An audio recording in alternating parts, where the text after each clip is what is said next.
ஆண்டவராகிய தேவனுக்கு மகிமை உண்டாவதாக. இன்னைக்கு நம்ம தியானிக்க போகிற வசனம் 37ஆம் சங்கீதம் 5ஆம் வசனம் என்ன சொல்லுதுன்னா, உன் வழியை கர்த்தருக்கு ஒப்புவித்து அவர் மேல் நம்பிக்கையாயிரு, அவரே காரியத்தை வாய்க்க பண்ணுவார். அதாவது ஆண்டவராகிய இயேசு கிறிஸ்து தான் காரியத்தை வாய்க்க பண்ணுகிறவராக இருக்கிறார். அதுக்கு நம்ம 2 விஷயத்த பண்ணணும். என்னன்னா, ஃபர்ஸ்ட் என்னன்னா, நம்மளுடைய வழியை கர்த்தருக்கு ஒப்புவிக்கணும். 2வது கர்த்தரிடத்தில் நம்பிக்கையா இருக்க வேணும். இந்த 2 காரியங்களை செய்யும்போது கர்த்தர் நம்மளுடைய காரியங்களை வாய்க்க பண்ண வல்லவராக இருக்கிறார். அதாவது உங்களுடைய வாழ்க்கையில உங்க நம்பிக்கை எல்லாம் யார் மேல இருக்குது நீங்க யோசிச்சு பாருங்க. அதாவது ஆண்டவராக இயேசு கிறிஸ்துவ முழு மனதோடு நம்புங்க.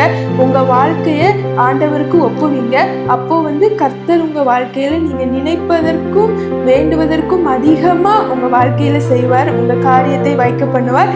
கர்த்தர் தான் இந்த வார்த்தைகளை ஆசீர்வதிப்பாராக. God bless you all.